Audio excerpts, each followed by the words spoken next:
우리 성도들이 살아가는데 믿음으로 삽니다. 그러나 간혹 우리가 일상의 삶을 벗어나서 어느 낯선 곳에 있든지 또 이런 시간을 갖게 되면 내가 누군가 하는 그런 질문들을 우리가 던져보죠. 우리가 참 믿음이 있는데요. 과연 그런 믿음의 표가 나에게 어떻게 나타나고 있는지, 과연 믿음으로 산다는 게 어떨 때는 좀 낯설게도 느껴지는 그런 일이 우리에게 있습니다. 레미제라블 영화를 봤는데요. 정말 오랜만에 영화를 봤는데 그게 가장 길게 나오는 그런 노래가 바로 나는 누군가. 그 장발장이 자기 자신의 신분을 이제 속이면서 그렇게 살아가야 되는데요. 사실 그게 자기 신분 맞거든요. 어떤 빵을 또 훔쳐먹고 우리가 잘 알지 않습니까? 그래서 나는 누군가라는 그런 질문을 던집니다. 우리 기독교인들은 누구인가? 혹은 또 기독교인들은 무엇으로 사는가? 세상의 모든 종교는 다 이 행위를 열매로 삼고 또 행위가 나무입니다. 행위의 나무에서 행위의 열매를 땁니다. 우리 기독교는 뭐냐? 믿음의 나무에서 행위의 열매를 땁니다. 우리는 믿음으로 행위의 결과를 얻습니다. 그렇기 때문에 행위가 없다 해서는 안 되되 믿음 가운데 행위입니다. 그러니까 믿음의 열매로서 행위를 드러내는 것입니다. 달리 말하면 열매로 알리라 했기 때문에 행위의 열매가 없으면 우리가 믿음을 한번 생각해 봐야 됩니다. 내 믿음이 과연 온전하다면 행위의 열매를 맺겠지요. 완전히 물이 또 양분이 공급이 되면 가을이 되면 열매를 맺듯이 말입니다. 우리는 오직 믿음으로 주님께서 우리를 구원하셨습니다. 전적으로 모든 것이 믿음입니다. 주님이 우리에게 요구하시는 한 가지는 믿음이에요. 우리의 공로가 아니고 오직 믿음입니다. 로마서 8장 30절에 보면 택하신 자를 부르시고 또 부르신 자를 어렵다 하시고 어렵다 하신 자를 영화롭게 하셨다. 영화롭게 하셨다는 것은 거룩의 완성입니다. 영화는. 그래서 만세전에 택한 백성을 부르시고 어렵다 하시고 거룩하게 하시고 영화롭게 하시는데 이 모든 것이 우리의 공로가 아니라 행위가 아니라 오직 한 가지 믿음으로 됩니다. 그래서 로마서 3장 21절에는 하나님이 또 다른 의를 세웠는데 이 의는 오직 믿음으로 모든 사람에게 미치는 하나님의 의다. 하나님의 의는 본래 그분의 말씀이고 또 그분의 명령이고 율법입니다. 그래서 모든 하나님의 뜻대로 순종할 때 하나님의 의가 섭니다. 그러나 이제 인간이 타락으로 말미암아 그 하나님의 의를 도무지 지킬 수가 없으니까요. 명령은 엄하되 그 지킬 사람이 완전히 타락해서 무능하고 부패해 버리니까 이제 하나님께서는 또 다른 의를 세웠는데 그 의는 하나님의 의인데 분명히 하나님의 의예요. 우리의 의가 아니에요.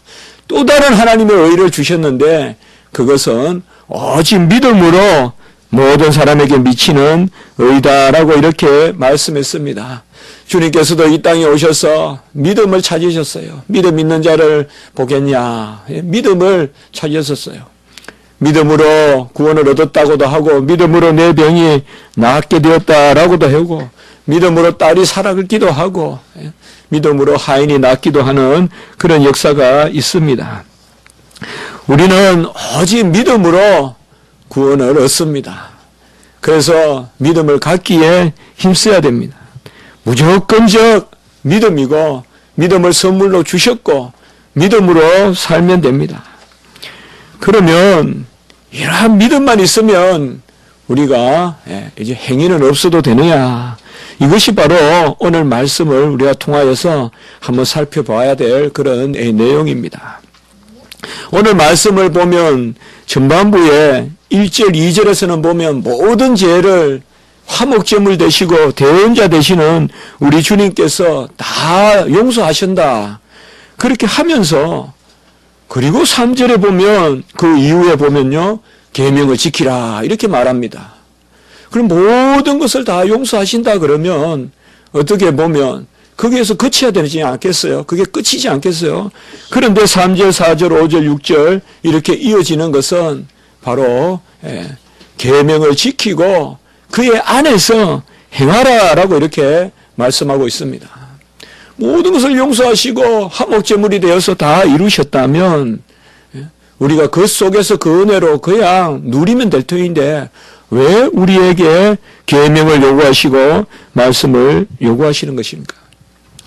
초대교회에 특별히 요한 1서는 초대교회에 2단이 있었습니다. 그 2단이 바로 영지주의라는 것입니다. 우리 학생들은 좀 처음 듣는 말일 수도 있겠지만 영지주의. 영지주의라는 것은 뭔가 하면 영혼으로 하나님을 안다. 그래서 영혼의 지식 이것을 가장 귀하게 여겨서요.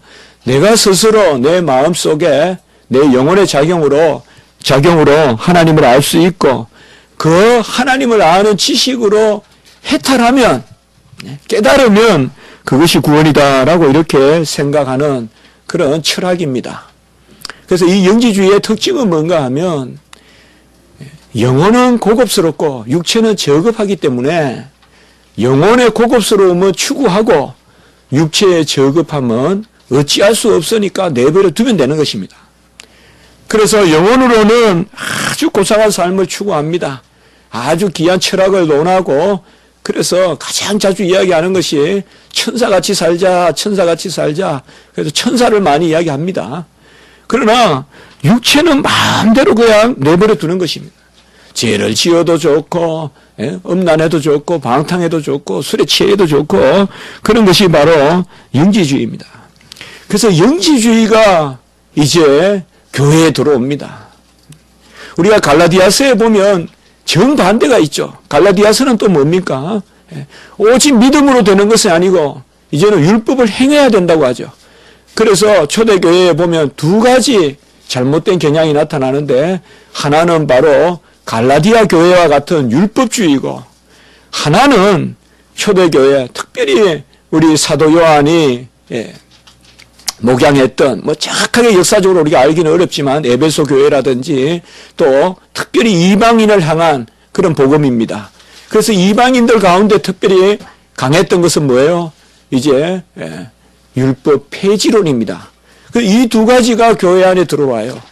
갈라디아 교회는 유대인들이 많았어요. 그러니까 갈라디아 교회의 유대인들은 뭐예요? 유대인들 중심으로 율법을 지켜야 구원에 이른다는 율법주의가 있었고 그리고 사도 요한의 시대, 사도 요한은 이제 조금 시대가 늦거든요. 이 갈라디아서나 이런 것이 대체로 50년대, 60년대의 배경이라면 사도 요한은 훨씬 오래 삽니다. 가장 오래까지 사시는 분이 사도 요한이 그래서 요한계시록까지 기록하게 되는데요. 그래서 이 사도 요한의 시대, 그러니까 조금 1세기 후반부에 강하게 나타나는 것이 바로 이 영지주의라는 것입니다. 우리는 믿음으로 구원을 얻었으니 마음대로 살면 됩니까? 사실 그렇지 않다는 거 다 알고 있습니다. 그러나 간혹 그런 유혹이 있을 수 있는 것입니다. 내가 잘 믿고 교회 잘 다니면 예배 잘 드리면 되지. 조금 잠시 음란하면 어떠냐? 조금 잠시 술을 입에 대면 어떠냐? 조금 잠시 속이면 어떠냐? 좀 세상의 시류를 쫓아 살면 어떠냐? 이렇게 생각할 수 있습니다. 그것은 조금 별개고 내 아이덴티티, who am I? 나는 누구냐? 나는 바로 스피리추얼 퍼슨 아니냐? 영적인 사람 아니냐? 예배 잘 드리고 잘 믿으면 되지 않느냐? 굳이 이 행실, 우리 율법주의지 않느냐? 율법주의 아니지 않느냐? 그러면서 우리가 행위나 이런 데 대해서 조금 이렇게 이분법적인 영지주의적인 그런 사고를 할 가능성도 있는 것입니다. 그러나 오늘 말씀에서는 분명히 말씀해 주시는 것은 모든 죄를 사하셔서 믿음으로 은혜로 구원에 이르게 하시되 그 믿음과 은혜의 구원의 표가 바로 행위다 이 말이에요. 그래서 그 가운데서 행위를 힘쓰라. 계명을 지키기를 힘쓰라. 그래서 말씀과 계명을 지키기를 제가 이렇게 제목을 두 가지를 구별했습니다. 조금 이따 제가 이제 말씀드리겠지만 말씀을 지킨다는 것과 계명을 지킨다는 것은 크게는 같은 이야기지만 조금 우리가 구별해서 볼 필요가 있거든요. 로마서 6장 15절에 보면 우리가 법 아래에 있지 아니하고 은혜 아래에 있으니 죄를 지으리요 그럴 수 없느니라 라고 이렇게 말씀하고 있습니다. 그래서 로마서 6장 15절에서 이렇게 말합니다. 은혜 아래 은혜의 그늘 아래 있으니 죄를 지으리요 그럴 수 없느니라. 이 말은 뭐냐 하면 행위가 그렇다는 게 아니고 본질이 그렇다는 거예요. 우리는 죄를 지으면 우리하고 안 맞다 이 말이에요. 걸맞지 않다 이 말이에요. 어색하다 이 말이에요. 이제는 거듭난 사람은 죄가 안 어울린다 이 말이에요. 아주 아름다운 향기를 맡고 살아야 되는 사람들은 다시금 악취를 맡느냐 이 말이에요. 계속 우리 악취 속에서 살면 모르잖아요. 그러나 그곳에서 향기로운 주의 은혜의 백성을 삼아주셨는데 다시금 악취에 거하리요 그럴 수 없느니라. 이것은 우리 본질적인 하나님의 말씀이에요. 죄 지으면 안 맞다 이 말이에요. 우리하고 안 맞아요. 어색해요. 삐끗삐끗거려요. 그래 병 나요. 죄 지으면 병 생겨요. 그 죄를 안 지어야 돼요. 우리는 죄를 안 짓도록 노력해야 돼요. 다만 아직까지 완전하지는 않기 때문에요. 로마서 13장 12절에서 14절을 보면 우리가 잘 아는 말씀이죠. 어거스틴이 회심한 말씀이죠. 어거스틴이 회심하기 전에 바로 이 영지주의적 사고에 빠져 있었거든요. 그래서 고상한 철학을 추구했지만은 우리 어거스틴의 고백록에 보면 그의 삶은 아주 난감했단 말이에요. 우리도 그런 사람들 많아요.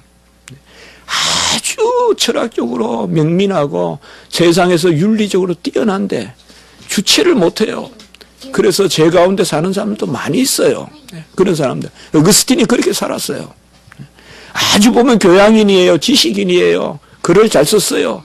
그러나 사생자를 낳고 정말 그런 음란한 생활을 하고 방탕한 생활을 했단 말이에요. 왜요? 그런 풍조의 사조에 젖어서 살았기 때문에. 그리고 그가 회심한 말이 뭐예요? 바로 어둠을 벗어나 빛의 갑옷을 입었으니 이제는 어둠의 일을 버리자. 바로 로마서 13장 12절 14절에 보면 우리가 예수 그리스도의 옷을 입었다. 그리고 그 예수 그리스도의 옷을 뭐라고 표현하면 빛의 갑옷이다. 예수 그리스도의 옷을 입고 빛의 갑옷을 입었으니 이제는 어둠의 일을 벗어버리고 단정히 행하자. 술 취하지 말고 음란하지 말고 단정히 행하자. 어거스틴이 그 심오한 우리 기독교 역사상 최고의 그런 신학자라고 할 수 있는 어거스틴이 정작 회심할 때는 자기의 삶에 회심을 했단 말이에요. 이렇게 이제는 그리스도의 옷을 입고 빛의 갑옷을 입고 낮에와 같이 어둠에 속하지 않고 낮에와 같이 단정히 행하고 말이에요. 반듯하게 행하고 그렇게 이야기했다는 것이죠. 우리 성도노동님들은 무엇이 복됩니까? 기웃기웃 옛날 그거 다 복되지 않아요, 여러분들. 다 복되지 않아요. 떨어지지 않은 태와 같은 거예요. 나를 쭉 묶고 있는 거예요. 그러나 은혜의 백성은 빛의 새 갑옷을 단정하게 행하면 거기에 부유함이 있어요. 너절너절하니까 뭐가 붙어있고 묻어나오고 이거 세상이 살아가는 법이에요. 세상 사람들은 너절너절하면 뭐가 콩고물 떡고물 이 고물 저 고물 많이 드시고 오셨습니까? 막 묻어다니지만은 우리 성도들은 반듯하게 행해야 돼요. 반듯하게 행하면 거기에서 아주 제대로 된 열매가 맺히는 거예요. 그게 부유한 열매가 맺힌단 말이에요. 그래서 왜 우리는 그럴 수 없느냐? 그건 다른 게 아니에요. 우리에게 주님께서 새 생명을 주셨을 뿐만 아니라 새 생활을 은혜로 주셨기 때문에 그래요. 주님께서 우리에게 생명만 주셨다면 우리가 사도 바울이 그럴 수 없느니라 6장 15절에 로마서에 그렇게 말하지 않았을 것입니다. 근데 주님이 이 땅에 오셔서 우리를 위하여 다 이루신 것이 내 생명의 구원뿐만 아니라 내 삶의 구원, 생활의 구원을 위해서 주님께서 이 땅에 오셨기 때문에 이제는 그 의를 입은 사람은 생활이 바뀌게 되어 있는 거예요. 내가 죽었어요. 죽었는데 뭐예요? 그리스도의 생명이 들어왔어요. 그러면 뭐예요? 이제는 내가 산 것이 아니요 그리스도께서 내 안에 사시죠. 죽었던 나의 안에 그리스도가 생명으로 들어왔으면 이제 나머지 삶은 뭐예요? 그리스도의 삶을 살아야 되잖아요. 그게 마땅하잖아요. 그러니까 그럴 수 없느니라. 그리스도가 내 안에 살면 그리스도인의 삶을 살아야 되는데 길에 아주 팍 쓰러진 그런 가난한 거지 아이가 있다 합시다. 이 거지 아이가 먹을 게 없으니까 훔치기도 하고 온갖 누더기와 머리에는 이가 덕실덕실거리는 그런 거지 아이가 있어요. 근데 어느 날 부자가 가는데 이 부자에게는 아이가 없어요. 그래서 가다가 이 거지 아이를 거둡니다. 예. 이제 막 죽어가고 이제 아주 그냥 핏기가 없이 그냥 얼어서 가는 그 아이를 집에 데려왔어요. 집에 데려와서 우리 집이다 하고 그냥 두겠습니까? 그를 씻기겠죠. 새 옷을 입히겠죠. 그러면 그 아이는 뭐예요? 이제 처음에는 어색하지만 이제는 그 집에 맞추어 살아야 되겠죠. 그 아이가 여전히 부자 집에 입양이 됐음에도 불구하고 여전히 바깥에 나가서 역전을 기웃기웃거리면서 남에게 한 푼 주십시오 이렇게 하면 안 될 거 아니에요. 여전히 때마다 먹을 게 없다 생각하고 훔치러 다니면 되겠습니까? 우리 집의 냉장고에 음식이 가득한데 바로 이겁니다. 죽었던 아이를 새로운 가문의 양자의 영을 주셔서 자녀 삼으셨으면 마땅히 그 가문의 후사답게 상속자답게 살아야죠. 그렇기 때문에 구원으로 믿음으로 은혜를 받은 사람은 마땅히 하나님의 일을 행해야 된단 말이에요. 그것이 어려운 것이 아니라 그것이 우리를 힘들게 하는 것이 아니라 율법주의가 아니라 그것이 우리에게 맞는 옷이다 이 말이에요. 그래야 내 영혼이 즐겁고 부유하고 기뻐하고 감사하는 마음이 생긴다 이 말이에요. 우리가 자꾸 내 격에 안 맞는 일에 마음을 쏟다 보니까 감사가 없고 어색하고 간혹 내가 누군지 자꾸 이렇게 생각이 되는 것입니다. 우리는 하나님께서 순수하게 언약의 백성으로 삼아 주셨습니다. 전적인 은혜로 우리를 구원해 주셨습니다. 우리는 순수한 복음주의입니다. 율법주의도 아니고 율법 폐지도 아닙니다.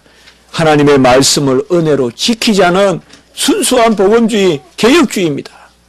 하도 복음주의라는 말도 요새는 많이 쓰여서 꼭 이렇게 토를 달아야 됩니다. 순수한 복음주의, 그 개혁주의는 뭐냐 이 말이에요.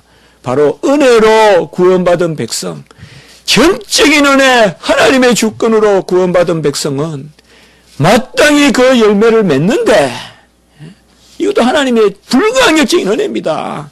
여러분들 우리는 다 열매 맺습니다. 다 열매 맺어요 우리. 마땅히 열매를 맺는데 그것이 바로 우리 인생을 살아가는 소명이요 책임이다. 그래서 우리 개혁주의에서는 뭐예요? 전적 주권과 함께 사람의 책임을 함께 강조하잖아요. God's sovereignty, 하나님의 전적 주권, God's sovereignty, 하나님의 주권, 그 다음에 human responsibility, 인간의 책임. 이것을 우리가 칼빈주의의 삶이라고 하거든요. 하나님의 주권과 인간의 책임. 잘 생각할 것은 인간의 책임이라는 거예요. 이런 단어들. 이제 우리는 계속 또 설교 가운데 또 제가 강조하지만 책임이라는 이런 단어는 항상 이 땅에서는 무게로 오지만은 하나님 안에서는 책임이라든지 이런 단어는 다 하나님이 내 안에서 역사하시는 내가 하나님의 은혜의 장이 되는 그런 말씀이에요. 그래서 우리에게 책임이라는 것은 뭐예요? 아까 말씀드린 그럴 수 없느니라. 마땅히 우리가 우리 자신 되는 것을 찾아가면 그것이 바로 책임이죠. 우리는 그렇습니다. 어디에 여행을 가도 우리는 반듯한 것을 바라보는 거예요. 반듯한 것을 보니까 그곳에 아름다운 자연이 아름답게 보이고요. 어디에 외지에 간다고 해서 어떤 이방의 습속을 보러 가는 것이 아니라 하나님의 창조를 보러 가기 때문에 얼마나 사람이 여행하다가 많이 실족합니까? 사람은 낯설어지면 자기 정체성이 흔들리가. 그러니까 되도록이면 여러분들 여행 가실 때는 부부 동반해서 가십시오. 네. 부부 동반해서. 제가 결혼했어요. 여행 가보니까요. 아내하고 같이 다니는 게 좋아요. 안 그러면 재미가 없고요. 기억이 하나도 안 나요. 이게 괜한 소리 아닙니다. 잘 보이려고 한 소리 아닙니다. 네. 학교에서 저는 아예 선포를 했어요. 저는 부부 동반 아니면 수업도 혼자 하지, 교수회의도 혼자 하지, 여행은 같이 가야 안 되겠습니까? 아내하고. 제가 그렇게 이야기했단 말이에요. 그래 좀 욕도 얻어먹었는데요. 네. 혹자는 우리가 평소에도 학기 중에도 집에 매여 있는데 방학 때 한번 세미나 가는 거는 부부가 분리해서 가야 안 되겠냐 이제 이렇게 이야기하는데 이제 저는 그렇게 이야기하지 않았습니다. 네. 사실상 우리가 언제든지 하나님 앞에서 책임이 있는데 이것이 뭐냐? 책임이라거나 하나님 앞에 소명이라거나 이런 것은 다 하나님께서 우리에게 마땅한 즐거움으로 주시는 것입니다. 그래서 오늘 말씀, 이 6절의 말씀, 1절에서 6절의 말씀은 이 두 가지입니다. 바로 하나님의 전적인 은혜가 있고 우리의 책임이 있다는 것입니다. 근데 이 책임을 우리가 어떻게 볼 것인가? 즐거움으로, 감사로. 정말 책임 주셔서 감사합니다. 정말 일 맡겨주셔서 감사합니다. 정말 우리가 누구간데 아가페의 사랑을 하겠습니까? 오늘 여기에 바로 사랑의 책무를 주신단 말이에요. 그래서 이 말씀은, 오늘 말씀은 잘 그렇게 헤아려야 되는 것입니다. 먼저 1절과 2절의 말씀에 보면 우리가 다 행실을 제대로 할 수 없다는 것을 말씀하고 있어요.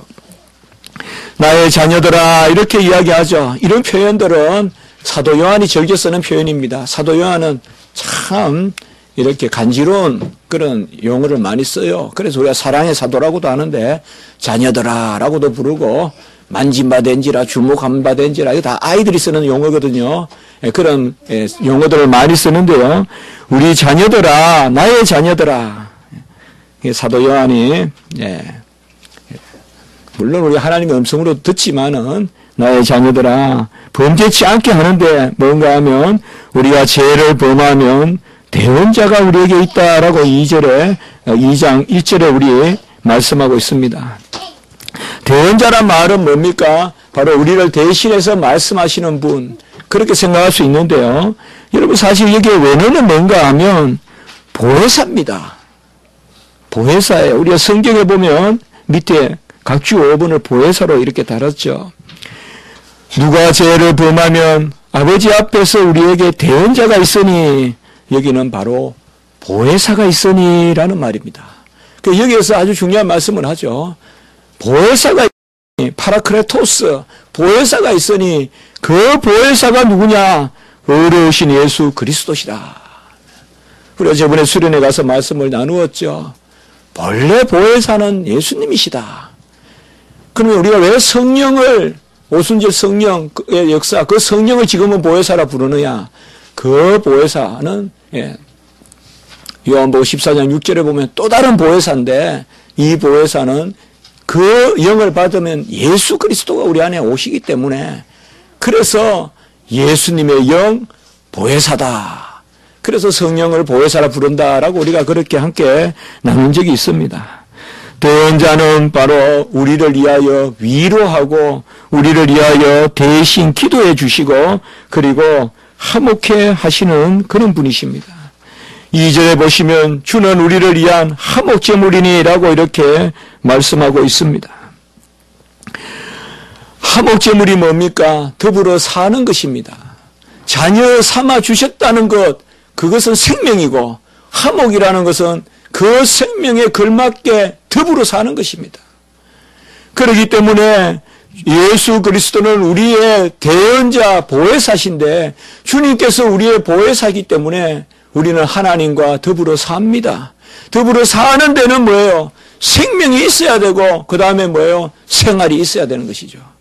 그러니까 하나님이 우리를 자녀 삼아 주신 것은 그 거리를 헤며 다니는 거지와 같았던 우리를 그 그 부자의 집에 탕자와 같았던 우리를 불러주신 것은 이제 뭐예요? 너 우리 식구다, 정만 올리라고 한 것이 아니라 우리 집에 맞게 살아라고 불러주신 것이죠. 그래서 이 화목제물이란 말을 우리가 잘 기억해야 됩니다. 화목제물이라는 말은 그저 호적만 바꿨다는 것이 아니라 새롭게 하나님의 자녀로 살게 하셨다는 거예요. 그러한 능력을 주셨다는 거예요. 거룩한 삶을 우리에게 허락하셨다는 거예요. 그래서 2절에 그는 우리의 화목제물이니 모든 죄를 다 사하시고 온 세상의 죄를 이해하십니다 라고 말하고 있죠. 온 세상의 죄는 원죄도 되고 자범죄도 됩니다. 그러니까 우리가 날마다 짓는 죄도 다 용서해 주십니다. 화목제물이니 다 짓는 죄도 용서하시되 본질적인 말씀은 뭐예요? 주님께서 우리를 위한 화목제물이 되셨기 때문에 우리는 이제 하나님과 화목하게 되었다. 그러므로 뭐예요? 하나님의 자녀로서 살아가야 된다라고 말씀하는 것입니다. 그래서 3절로 바로 말씀이 이어지는 것입니다. 주께서 우리 죄를 다 용서하셨으니까 믿음으로 구원에 이르렀으니까 마음대로 먹고 마시자, 놀자, 눕자, 졸자, 그냥 마음대로 술 취하자, 방탕하자 그렇게 사는 것이 아니라 주께서 우리를 구원하셨으니까. 그래서 이 화목제물이라는 것이 귀한 말인 거예요. 가장 중요한 단어예요. 이 화목이란 단어가. 왜요? 자녀 삼아 주시고 아버지와 날마다 더불어 먹고 마시고 그와 더불어 살고 그의 뜻을 행하고 그의 뜻을 구하고 살게 하시기 때문에. 그래서 3절에 우리가 그의 계명을 지키면 그를 아는 줄로 알 것이요 라고 이렇게 말씀하고 있습니다. 성도가 어떻게 하나님의 자녀됨을 드러내느냐? 그것은 그의 계명을 지킨다. 그래서 거듭났다 하면서 계명을 지키지 아니하면 거짓말하는 자요 진리가 그 속에 없다라고 이렇게 아주 강하게 말하고 있습니다. 이 말은 역시 여러분들 우리가 잘못 읽으면 안 됩니다. 행위가 없으니까 저 사람 구원 못 받았다 이렇게 말하는 게 아니라 본질적으로 우리가 계명을 지키고자 하면, 그래서 3절에서 우리가 그의 계명을 지키면 이것은 지켰다라는 것이 아니라 지키고자 하면 이렇게 해석해야 됩니다. 우리가 그의 계명을 지키고자 하면 이로써 우리가 그를 아는 줄로 알 것이요. 하나님을 안다는 것은 구원을 뜻합니다. 우리가 구원받은 백성이라면 하나님의 계명을 지키고자 하고, 그리고 5절에 보면 누구는지 그의 말씀을 지키는 자는 또 이렇게 말씀하고 있습니다. 계명은 뭐고 말씀은 뭘까요? 굳이 우리가 나눠본다면 말씀은 바로 아들을 영접하는 자격을 뜻합니다. 그 말씀을 지킨다는 것은 자녀답게 산다는 것이요, 계명을 지킨다는 것은 아버지의 법을 순종한다는 것입니다. 그래서 두 가지 표가 있습니다. 우리가 진리가 우리 안에 거한다, 곧 진리로 거듭났다면 두 가지 표가 있는데 다른 표가 있는 것이 아니라 열매의 표인데, 그 열매는 뭐냐? 복음을 지키고 계명을 지키는 것입니다. 복음을 지킨다는 것은 자녀답게 산다는 것입니다. 눈치 보고 사는 것이 아닙니다. 마땅히 구할 것을 구할 줄 알고 사는 것이에요. 사생자같이 사는 것이 아니라 친자녀같이 산단 말이에요. 이게 바로 복음을 지키는 거예요. 하나님은 그걸 원하세요. 아무 부모도 없는 같이, 구할 데도 없는 것 같이 살지 마라 이 말입니다. 마땅히 구하고 시절을 쫓아서 구하고 부르지 말할 때 부르짖고 찾을 만할 때 찾고, 그게 바로 뭐예요? 복음을 지키는 것이다. 그래서 하나님을 찾는 자가 구원의 표예요. 여호와의 이름을 부르는 자가 구원의 표단 말이에요. 그것이 바로 뭐예요? 복음을 지키는 거예요. 복음을 지키는 거예요. 복음 없이 사는 것이 아니죠. 그리고 계명을 지킨다는 것은 뭐예요? 바로 그의 말씀을 날마다 우리의 생활 가운데서 여호와의 율례와 규례와 법도를, 그가 우리에게 지시하는 말씀을 기억하면서 그것을 지키려고 노력하는 것. 이것이 바로 계명을 지키고자 하는 것입니다. 그래서 열매로 알리라라고 우리 주님께서 말씀하셨다면 마태복음에서 바로 오늘 여기 말씀도 그 말씀과 같습니다. 우리가 주의 말씀대로 복음대로 그의 말씀대로 계명대로 살고자 할 때 그때야만이 진정한 우리의 모습이 있다. 그것이 바로 오늘 이 말씀인 것입니다. 그래서 우리가 그의 말씀을 받았다 하면서도 계명을 지키지 않으면 거짓말하는 자니라고 이렇게 말씀하고 있습니다. 그러면 이런 계명을 지키는 것이 누구의 은혜로 됩니까? 이미 우리가 말씀을 드렸죠. 5절에 보십시오. 누구든지 그의 말씀을 지키는 자는, 그 다음 구절이 중요합니다. 같이 한번 읽어봅시다. 하나님의 사랑이 시작. 하나님의 사랑이 참으로 그 속에서 온전하게 되었나니 이로써 우리가 그의 안에 있는 줄을 아노라. 항상 여러분들 말씀은 정말 이 뒷부분이 더 중요한 거예요. 어떻게 보면. 주님이 말씀 지키라 하더라. 말씀을 지키더라. 말씀 제대로 안 지키면 거짓말하는 자더라.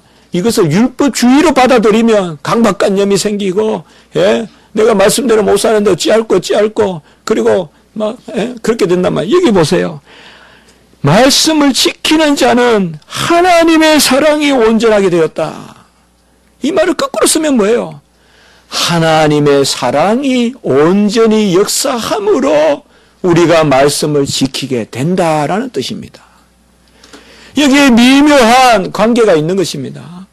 우리가 말씀을 지키려고 하면, 구하면 하나님의 사랑이 역사해서 말씀을 지키게 된다는 것이에요. 그래서 하나님이 우리 편이다, 하나님이 살아계시다 드러내기 때문에 5절 마지막 부분에 뭐예요?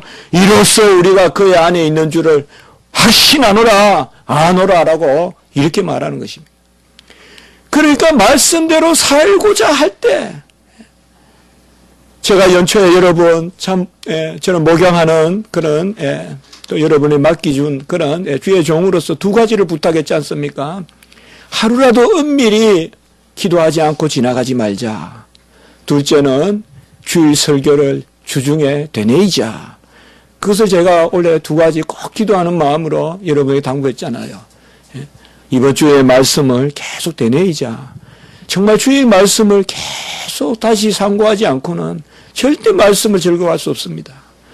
주일 설교 다 똑같습니다. 그러나 그것을 받아들이는 내 태도가 다른 것입니다. 그래서 주일 설교를 열심히 한 주간 우리가 주일날 강단에서 선포되는 말씀은 목사의 말이 아니라 하나님의 말이라고 우리가 분명하게 믿을지인데, 그 말씀을 한 주간 주신 말씀으로 여기고 우리가 또 되뇌이고 또 되뇌이고, 그리고 은밀히 기도하자.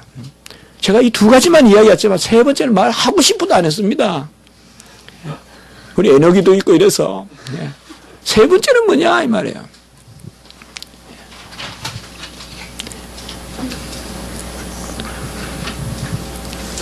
기도하는 가운데 지시하는 것을 행하도록 노력하자 이 말이죠. 그러니까 은밀히 행하도록 노력해보자. 그래서 제가 전에도 안 하지는 말자. 그러니까 저는 무엇을 하자라고 할 때요, 정말 우리가 여호와의 말씀을 깨달았을 때, 내가 움직이려고 내 의지를 발동할 때, 그때 은혜가 정말 폭포수같이 넘쳐요. 정말 하나님이 나에게 사랑하라 하라고 했을 때 사랑하려고 해볼 때요, 내가 바뀝니까? 똑같죠. 자질이 바뀝니까? 무슨 경력이 바뀝니까? 그러나 말씀을 듣고 한번 움직이려고 해볼 때, 그때 주의 확신, 오늘 여기 말씀같이 내가 그의 안에 있는 줄을 아노라. 이게 바로 그리스도인의 삶입니다. 이게 율법주의가 아닙니다. 우리는 내가 행실을 해서 뭔가 내가 공로를 쌓아서 거기에서 무슨 내가 내 자신을 끌어올리고 그런 개념이 아니라, 내가 움직이고자 할 때 여호와의 향기가 나를 통하여 발산된단 말이에요. 알지도 못하는 능력이 나타난단 말이에요, 내 안에서. 그걸 기대해야 돼요, 여러분들. 내가 하나님의 말씀을 받았어요. 그 말씀을 받아서 무조건 행하고자 해보세요. 그냥 묻어두지 마세요, 여러분들. 그게 너무나 중요한 우리 성도의 자세예요. 그냥 묻어두지 마세요. 말씀은 마치 밭을 가는 농부가 보화를 발견한 것 같아요. 그러면 그 보화를 사야 될 거 아니에요. 내 밭에 보화가 있거니 보화가 있거니 그 밭은 내 밭이 아니에요. 사야 돼요. 우리가 말씀으로 하나님이 깨닫게 하셨으면 행하려고 해보세요. 어렵지 않아요. 왜요? 하나님의 사랑이 온전하게 되었나니. 여기에 헬라어 온전하게 되었다. 이 말은요. 테텔라이오타이란 단어인데요. 이 온전하게 되었다는 말은 요한복음 19장 30절에 다 이루었다는 단어와 뜻이 같습니다. 단어는 조금 다릅니다. 요한복음 19장 30절에는 테텔라이스타이 그러나 뜻은 똑같습니다. 성취 이루심. 결국은 뭐예요? 주님께서 다 이루었다고 하시는 그 의가 우리가 움직일 때 나타난단 말이에요. 우리가 움직일 때. 여러분 누가 능력자입니까? 아브라함 링컨이 무슨 큰 능력이 있었어요. 저는 그가 살던 태어난 곳을 가봤거든요. 집이 정말 작아요. 제가 본 집 중에 제주도 집이 가니까 정말 작대요. 정말 그는 뭐 키가 크든 작든 그 요렇게 해서 자야 되겠더라고요. 제주도 집이 작고 아브라함 링컨 집에 가보니까 그렇게 작아요. 근데 거기에 뭐 성경이 이렇게 놓여 있단 말이에요. 그리고 뒤에 탁 초장이 있어요. 그게 정말 부럽더라고요. 그 아브라함 링컨이 어릴 때 링컨은 초장에서 뛰어놀고 성경을 읽고 그렇게 살았다고 거기 적어 놨어요. 아브라함 링컨이 이렇게 살았다. 그가 시카고 가기 전에 이렇게 살았다. 어떻게 살았느냐? 성경 읽고 초장에 뛰어놀고. 저는 좀 신하지 않으니까 일반 계시, 특별 계시가 충만하게 사셨구나. 그 자연에서 일반 계시를 누리고 또 집안에서 성경 읽으니까 특별 계시를 누리고요. 다 이루었다. 이게요 지금 다 이루었다. 이게 바로 오늘 하나님의 사랑이 온전하게 되었다. 다 이루어서 다 주시는 향기. 그것이 바로 뭐예요? 우리가 부석부석 끓을 때 가시밭에 백각과 같이 부석부석 끓을 때 난단 말이죠. 그것이 바로 기독교인의 삶이고 그것이 사랑이고 그것이 행위라는 것입니다. 우리는 무엇이든지 하나님 앞에 구할 때 이 삶이 필요한 것입니다. 요한일서 3장 22절에 보면 무엇이든지 구하는 바를 그에게서 받나니 이 구절 잘 기억하세요. 요절같이 요한일서 3장 22절 무엇이든지 구하는 바를 그에게서 받나니 이는 우리가 그의 계명을 지키고 그 앞에서 기뻐하시는 것을 행함이라 라고 이렇게 이야기했습니다. 분명히 기억하세요. 우리가 무엇이든지 구하는 것을 받나니 이는 우리가 그의 계명을 지키고 그 앞에서 기뻐하시는 것을 행함이라. 이것은 제가 말씀을 드렸죠. 행함이라 그러니까 완전히 행했다라고 그렇게 해석하지 말자 했죠. 행하려고 하고. 그래서 무엇이든지 구하는 바를 받는 길은 뭐예요? 그의 말씀대로 행하려고 하면서 구하여란 말이에요. 그러면 무엇이든지 주님께서 주신다는 것입니다. 우리는 기도할 때 나를 머물러 놓는 게 아니라 결국 기도는 내 일을 주님의 일로 바꾸는 것이요. 나는 그 순간 도구가 되는 것입니다. 그게 바로 기도 응답입니다. 기도는요, 나에게 주신 것을 하나님이 원하시는 것으로 바꾸고 그 원하시는 일의 도구가 내가 되는 것입니다. 그게 기도 응답입니다. 그래서 기도를 통하여 영광의 도구가 되는 것입니다. 우리는 스스로 하나님께서 행하라고 해요. 그래서 이제 오늘 말씀을 통하여서 행해라. 책임이 있다. 계명을 지키라. 이런 말들을 율법주의 이렇게 생각하지 말고 은혜로라. 우리가 조금이라도 움직이면 부스끄러기만 해도 벌써 하나님은 화학천사를 보내시고 모든 영의 역사로 우리를 주장하시고 은사 주시고 능력 주시고 여건 주시고 우리를 움직이셔서 그리하여 우리가 그 속에 있는 그래서 저는 성도의 확신을 물을 때 자주 그렇게 이야기해요. 움직여라. 그러면 확신할 것이다. 같이 합시다. 움직여라. 확신할 것이다.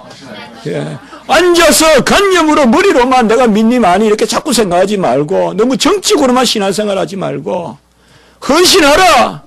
그러면 살아 역사하시는 주님을 만날 것이다. 그것이 바로 오늘 말씀인 것입니다. 우리가 사도 요한의 글에는 크게 세 가지 주제가 있습니다. 사도 요한이 우리가 보면 요한복음이고 요한 1서, 2서, 3서 그리고 뭡니까? 요한계시록. 사도 바울을 빼면 가장 많은 글을 우리가 성경을 기록한 분이 바로 사도 요한이죠. 그 사도 요한은 크게 세 가지 주제가 있어요. 제가 한번 생각해 봤어요. 말씀 정리하면서 사도 요한의 그 요한복음과 그게 세 가지예요. 요한복음, 요한1서, 요한계시록까지. 첫째로 진리예요. 그러니까 사도 요한의 우리가 요한 문헌이라고도 하는데요. 사도 요한의 글에는 첫째로 진리가 있어요. 이건 우리가 갈로하고 말씀이라고 생각하면 되겠죠. 그리고 두 번째 가장 많이 나오는 것은 생명이에요. 이건 우리가 복음이라고 하면 되겠죠.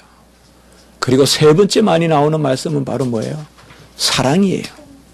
이거는 행위라고 할 수 있겠죠. 행위. 그래서 사도 요한의 복음, 요한복음, 요한 1, 2, 3서, 요한계시록은 진리와 또 생명과 행위, 이 세 가지가 함께 어우러져 있다라는 것입니다. 에베소서 2장 8절 10절만 제가 마지막으로 한번 보겠습니다.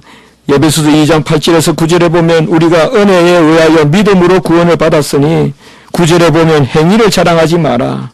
우리 한번 시간이 같지만 한번 에베소서 꼭 이 말씀도 우리가 잘 기억합시다. 에베소서 우리 잘 아는 말씀입니다.